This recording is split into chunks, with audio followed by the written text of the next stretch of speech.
Hello everyone, सबसे पहले तो मैं आप सभी को हार्दिक बधाई देना चाहूँगा। अब आप बोलेंगे सर पेपर तो निकाला नहीं, या भैया हमने पेपर तो निकाला नहीं लेकिन आप बधाई दे रहे हो। तो मैं आप सभी को बता दूं, आपने ये ठानी की पढ़ाई करनी है तो इसका ये पहला स्टेप होने वाला है। आई होप आप इस पूरे लेक्चर्स के थ्रू मेरे साथ रहोगे, बहुत सारी नई नई चीज़ें सीखने को मिलेंगी। बहुत इंटरेस्टिंग तरीक़ों से मैं आप सभी को ये पूरे कॉन्सेप्ट सिखाने वाला हूँ, तो बने रहिएगा। हमारा जो पूरा कोर्स है वो आप अच्छे से देख सकते हैं, फ्री है बिल्कुल, आप अच्छे से देख सकते हैं, तैयारी कर सकते हैं। इसमें आपको मिलेंगे एसएससी जीडी के प्रीवियस ईयर क्वेश्चंस भी मैं आप सभी के लिए लाऊंगा, तो आप सेशन में एंड तक बने रहिएगा।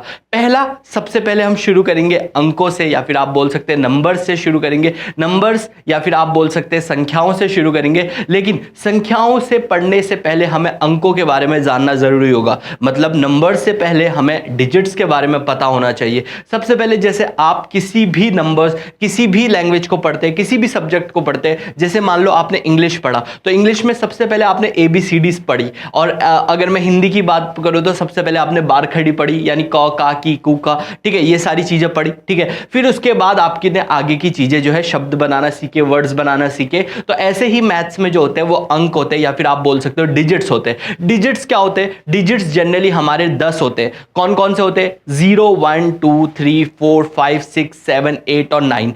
इन्हीं जो 10 डिजिट्स है, इन्हीं के चारों तरफ पूरी मैथ्स घूमती है। मतलब आप इन्फिनिटी तक नंबर बना सकते हो इन्हीं डिजिट्स के मदद से, इन्हीं अंकों के मदद से आप बहुत सारी संख्याएं बना सकते हो, इनफाइनाइट संख्याएं बना सकते हो, अनगिनत संख्याएं बना सकते हो। एक अंक एकल प्रतीक होता है जिसका उपयोग संख्याओं को बनाने के लिए किया जाता है।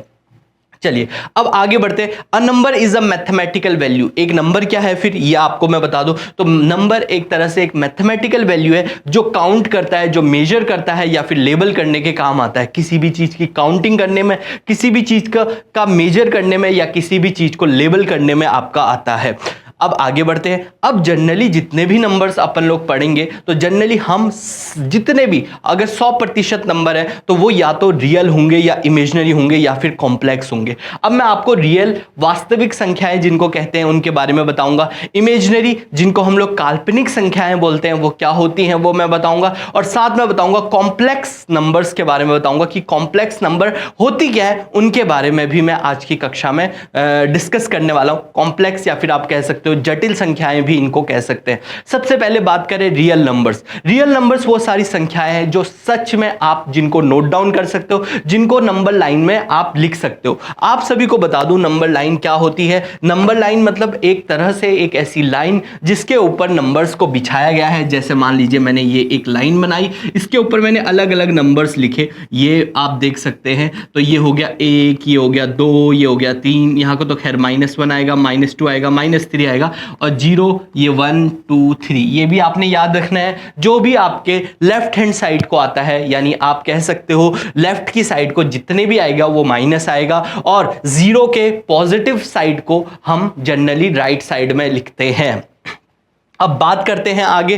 तो जनरली हमारे पास 3 तरह के नंबर्स होते हैं, मैंने जैसे कि बताया, और उसमें मैंने बताया सबसे पहले होता है रियल नंबर। रियल को अगर हिंदी में बोले तो वास्तविक, या फिर रियल मतलब असली जिसको हम लोग कह सकते हैं, उसको हम लोग रियल नंबर्स कहते हैं। अभी जो रियल नंबर्स होते हैं ये जनरली आप नंबर लाइन पे डिनोट कर सकते हो, नंबर लाइन पे आप बना सकते हो, उन्हीं नंबर्स को हम लोग रियल नंबर कहते हैं। अब जब बात करते हैं इमेजिनरी नंबर्स की, तो इमेजिनरी नंबर्स को अपन लोग काल्पनिक संख्या भी कहते हैं। काल्पनिक संख्या क्या होती है? ऐसी संख्याएं जिनको आप नंबर लाइन पे नहीं लिख सकते हो, या ऐसी संख्याएं जिनको कॉपी पे लिखना बहुत ही मुश्किल होता है, उनको हम लोग जनरली क्या कहते हैं? आपका इमेजिनरी नंबर्स कहते हैं। अब रियल नंबर्स में कुछ भी आ जाएगा, दशमलव वाले भी आ जाएंगे, इसमें फ्रैक्शंस भी आ जाएगा, डेसिमल्स भी आ जाएगा, आप कह सकते हो, ठीक है। 4 हो गया, 5/6 हो गया, 7/9 हो गया, 8/7 हो गया, तो कितने भी नंबर आ सकते हैं। लेकिन कुछ ऐसे नंबर्स होते हैं जो इमेजिनरी नंबर्स होते हैं, वो आपके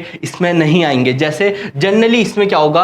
स्क्वायर रूट ऑफ किसी भी नंबर का, किसी भी नेगेटिव इंटीजर का जब हम स्क्वायर रूट बनाते हैं, जैसे अगर मैं बोलूं कि -7 का अंडर रूट आप इस नंबर लाइन पे लिखो, तो आपके लिए लिखना मुश्किल है। हालांकि अगर मैं √7 को बोलूं कि नंबर लाइन पे डिनोट करो, तो आप इसको डिनोट कर सकते हो, लेकिन -√7 को आप डिनोट नहीं कर सकते हो इस नंबर लेखा की श्रेणी में।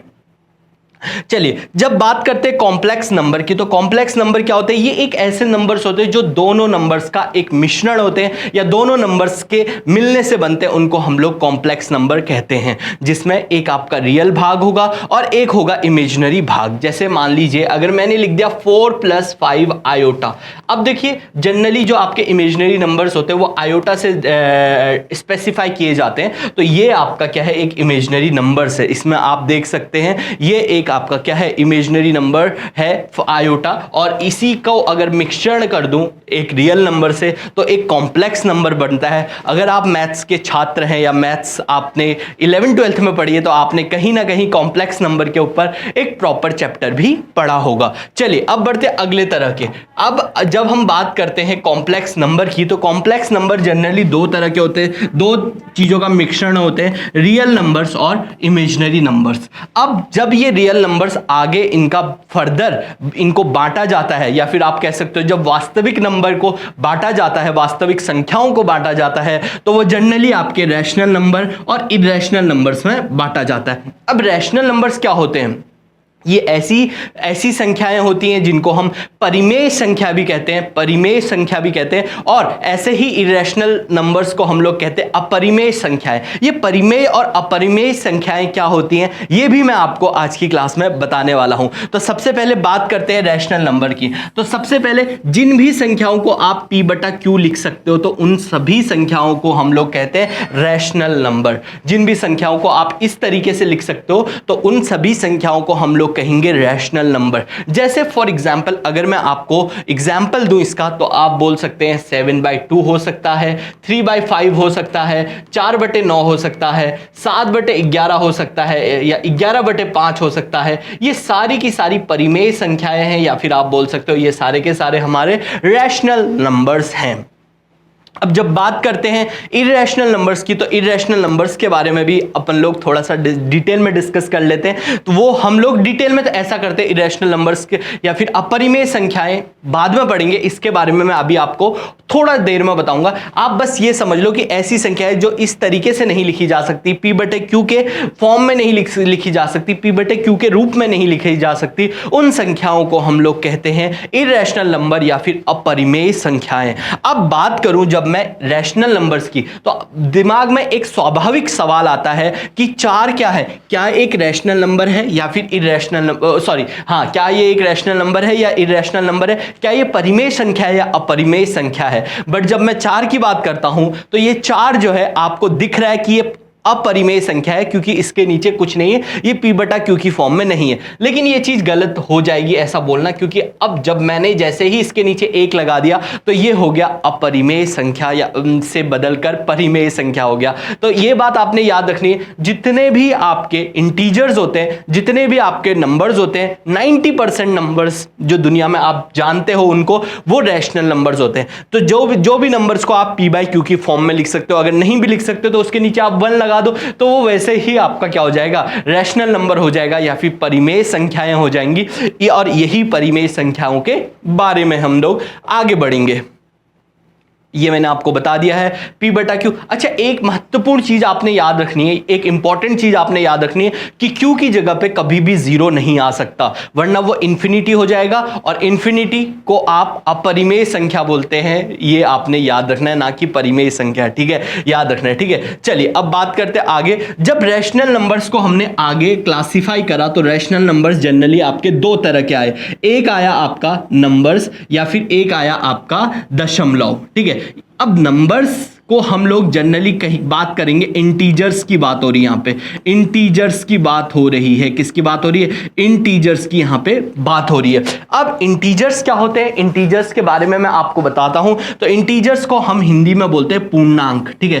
पूर्णांक संख्याएं बोलते हैं, ठीक है? तो इंटीजर्स क्या होते हैं? जनरली जितने भी आपके नंबर्स होते हैं वो आपके इंटीजर्स होते हैं, जिसमें आपके जितने भी आपके काउंटिंग वाले नंबर्स होंगे वो सारे के सारे इंटीजर्स होंगे ही होंगे। जैसे 1, 2, 3, 4, 5, 6, 7, 8, 9, 10 ऐसे करके आप अनगिनत संख्याएं जो है वो गिन सकते हैं। वो सारी की सारी क्या हो जाएंगे, आपके पूर्णांक संख्या या फिर आप बोल सकते हैं इंटीजर्स हो सकते हैं। अब इंटीजर्स दो तरह के होते हैं, एक होते हैं ऋणात्मक यानी जिसको हम लोग कहते हैं पॉजिटिव इंटीजर, और एक होते हैं आपके नेगेटिव इंटीजर्स जिसको हम लोग कहते हैं घनात्मक।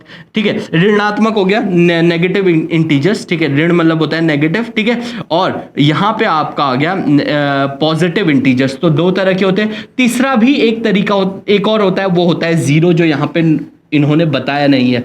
तो देखिए कई बार पेपर में आ जाता है कि जीरो एक पॉजिटिव इंटीजर है या नेगेटिव इंटीजर है, जीरो एक ऋणात्मक पूर्णांक संख्या है या फिर घनात्मक पूर्णांक संख्या है। तो आपने हमेशा याद रखना है जीरो ना तो पॉजिटिव इंटीजर है और ना ही नेगेटिव इंटीजर है। ठीक है, तो जीरो जो है आपका एक अलग से आपका इंटीजर है। ठीक है, याद रखना है। तो दो तरह के होते हैं, नेगेटिव जीरो और पॉजिटिव, ये बात आपने याद रखनी है। अब जब बात करते हैं पॉजिटिव इंटीजर्स की, तो पॉजिटिव इंटीजर्स को हम दूसरी भाषा में बोलते हैं नेचुरल नंबर भी कहते हैं। क्या कहते हैं, याद रखना है, नेचुरल नंबर भी कहते हैं। अब नेचुरल नंबर्स क्या है, वो सारे नंबर्स जिनको आप काउंट कर सकते हो, जो आप काउंटिंग कर सकते हो, वो सारे नंबर्स आपके नेचुरल नंबर्स है। चाहे वो 1 है, चाहे 2 है, चाहे 3 है, चाहे 4 है, चाहे 5 है, ये सारे के सारे नेचुरल नंबर्स है। क्यों नेचुरल है, क्योंकि आप इनको आसानी से काउंट कर सकते हो, गिन सकते हो, और इसी को हम लोग कहते हैं नेचुरल नंबर्स। ठीक है, और यही आपके क्या कहलाते हैं, घनात्मक पूर्ण संख्या या फिर आप बोल सकते हो पॉजिटिव नंबर। ठीक है, या फिर आप कह सकते हो पॉजिटिव, समझ आया कि नहीं आया, पॉजिटिव इंटीजर कह सकते हो या फिर आप कह सकते हो नेचुरल नंबर्स। ठीक है, चलो अब आगे बढ़ते हैं दूसरी तरफ। अच्छा, अगर मैं बात करूं, अगर मैं इस जीरो के साथ पॉजिटिव इंटीजर्स को ले लेता हूं, तो ये आपके मिलके बना देते हैं होल नंबर।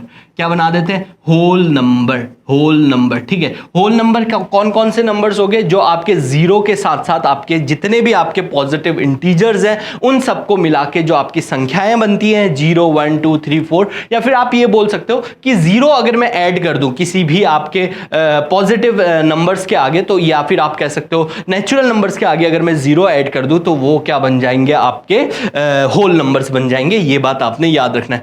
अब देखिए दूसरा, एक तो ये पी बाई क्यू की फॉर्म में होने वाले नंबर्स जनरली दो तरह के होते हैं, एक मैंने आपको बता दिया इंटीजर हो गया, और दूसरा आप इसको डेसिमल भी कह सकते हो, या दूसरी आप बोल सकते हो इसको फ्रैक्शन भी बोल सकते हो। क्या बोल सकते हो, दो चीजें बोल सकते हो, या तो डेसिमल बोल सकते हो या फ्रैक्शंस बोल सकते हो। अब मैं बात करता हूं, सबसे पहले मैं आपको फ्रैक्शंस पढ़ाऊंगा और फिर डेसिमल्स के बारे में भी हम लोग बात करेंगे। तो सबसे पहले इंटीजर्स के बारे में बता दिया, पॉजिटिव इंटीजर्स होती है सकारात्मक संख्याएं, ऋणात्मक संख्याएं और शून्य, मैंने आपको बता दिया है।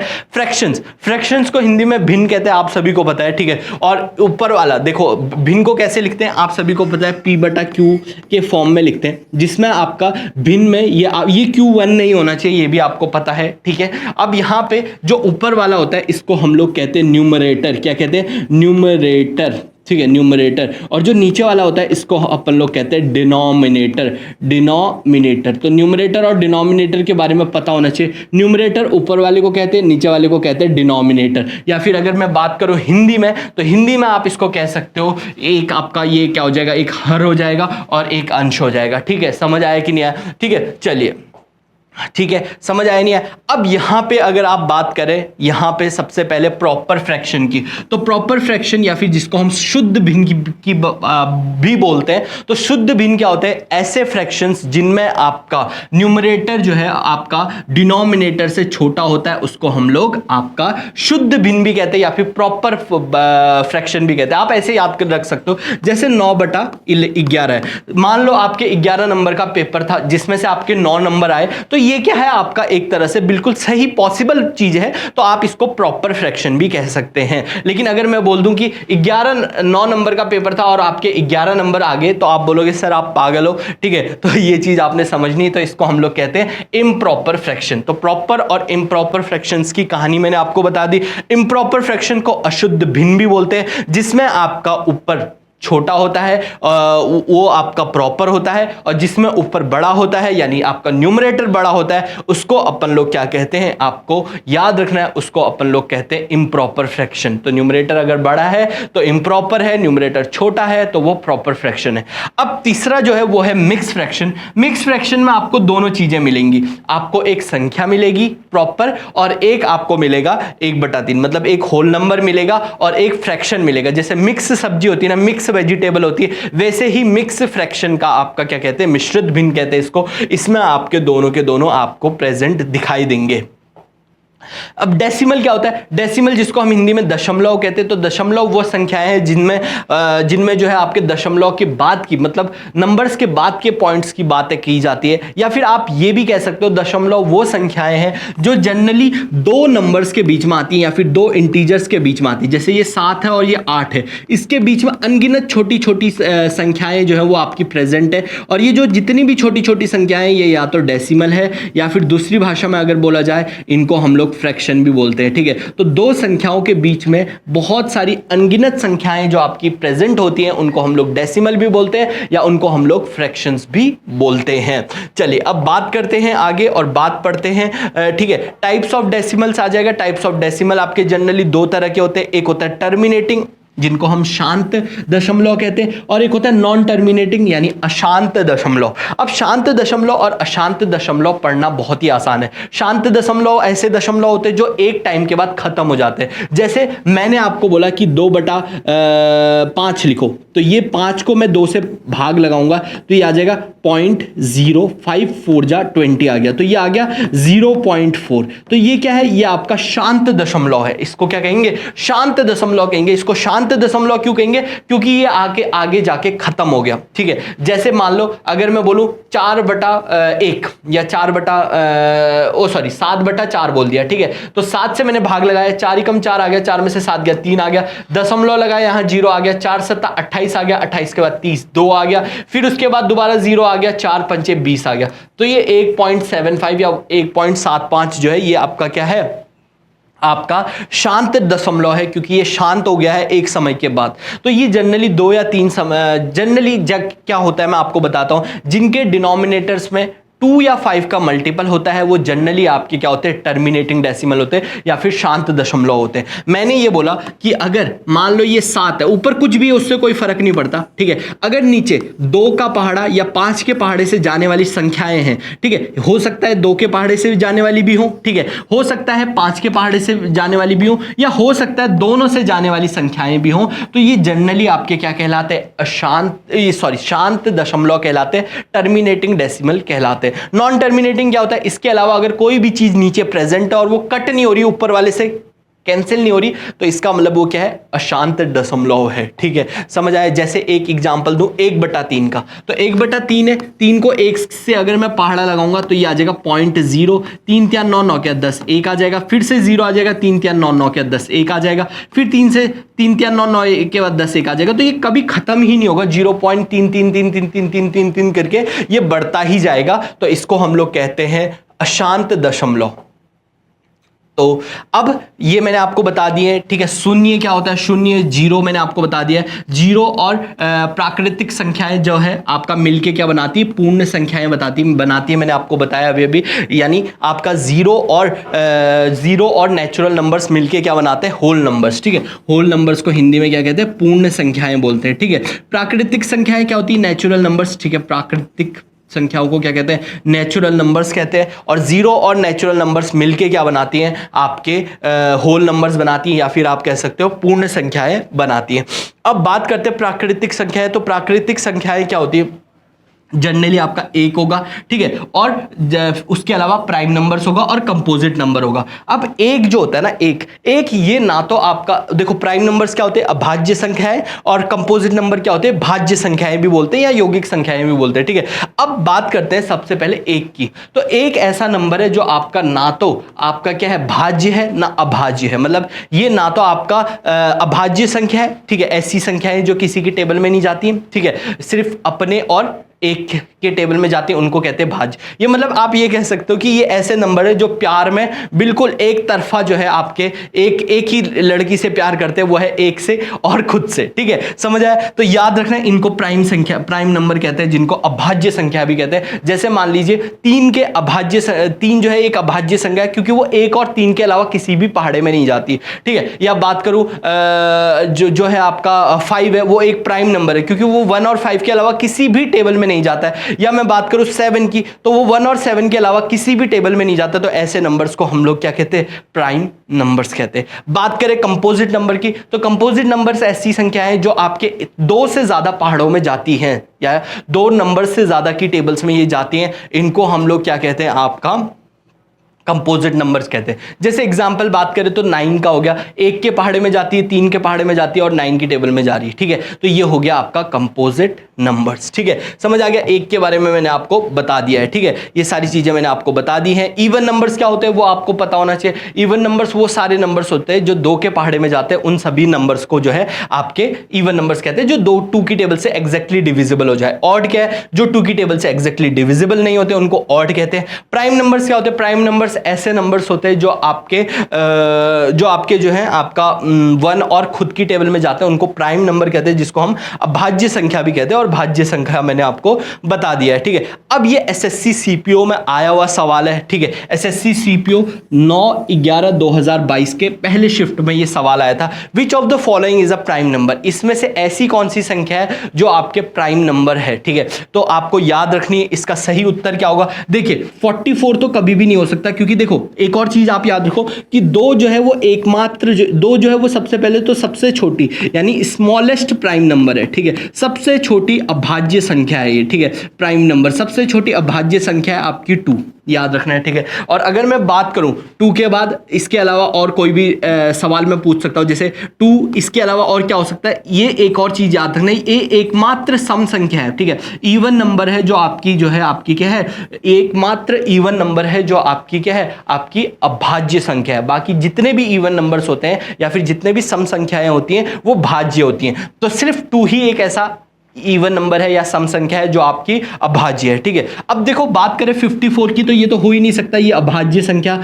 नहीं हो सकती, ये भाज्य संख्या है क्योंकि 2 के पहाड़े में जाएगी, ठीक है। अब बात करें 39 की, तो 39 आपको पता है ये 3 के पहाड़े में जाती है ना। और 68 की बात करें तो 68 अब देखो, अब यहां पे अगेन ये आपका क्या है, सम संख्या है, तो सम संख्या 2 के पहाड़े में जाएगी तो ये अभाज्य हो ही नहीं सकती। तो आखिरी वाली जो 89 है, तो ये ही आपकी अभाज्य संख्या है। तो ये सवाल सीपीओ में आया हुआ सवाल है। अब चलते अगले सवाल की तरफ। बोल रहा है if m is a number, यदि 0 और 50 के बीच अभाज्य संख्याओं की संख्या m है, मतलब 0 और 50 के बीच में अभाज्य संख्याओं की संख्याएं m है, n is the number of prime numbers between 50 and 100, तो आपसे पूछ रहे m - n कितना होगा।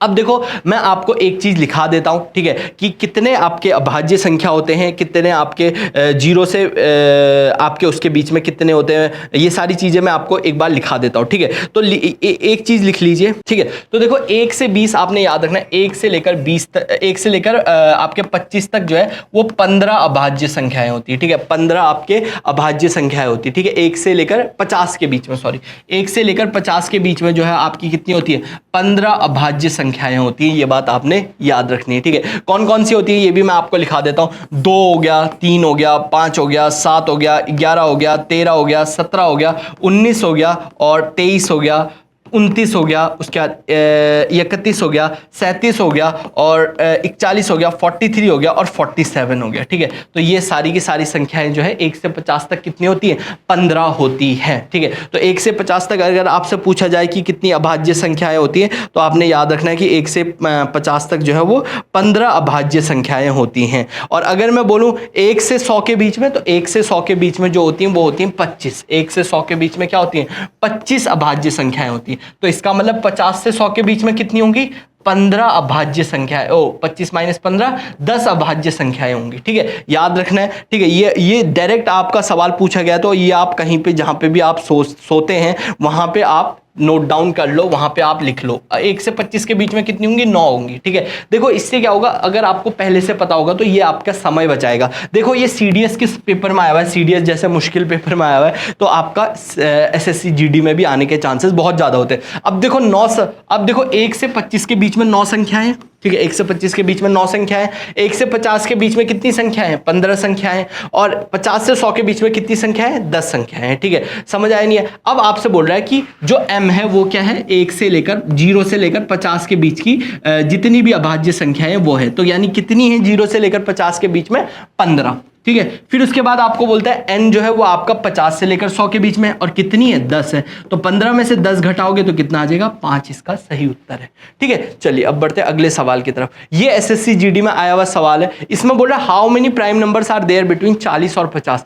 40 और 50 के बीच में कितने अभाज्य संख्या है। तो बात करें तो सबसे पहले 41 आ जाएगा, उसके बाद जो है अगला आ जाएगा 43, है ना, 43 के बाद आपका जो है 47 नहीं होता है, 47 भी तो होता है। ठीक है, 47 आ जाएगा, और इसके बाद 49 तो होता नहीं है, तो टोटल जो है वो आपकी कितनी अभाज्य संख्याएं आ जाएंगी, 3 अभाज्य संख्याएं जो है आपको याद रखना है। ठीक है, तो ये सवाल जो है वो एसएससी जीडी में आया हुआ सवाल है, तो आपका ऐसे सवालों की जो है प्रैक्टिस बनी होनी चाहिए, तभी आप ऐसे सवाल जो है वो कर सकते हैं। ठीक है, बहुत ही आसान सवाल है, लेकिन इसमें कुछ मतलब इसमें कोई ऐसा मुश्किल वाला तो है ही नहीं। ठीक है, समझ आया? चलिए बात करते हैं अब अगले सवाल की। अगला सवाल, तो अब इसके आगे के सवाल हम अगली कक्षा में करेंगे, अगली क्लास में करेंगे। आई होप आपको ये लेक्चर समझ आया होगा। मिलते हैं अपने नेक्स्ट लेक्चर में, तब तक के लिए टाटा बाय बाय, जय Hind and God bless you all.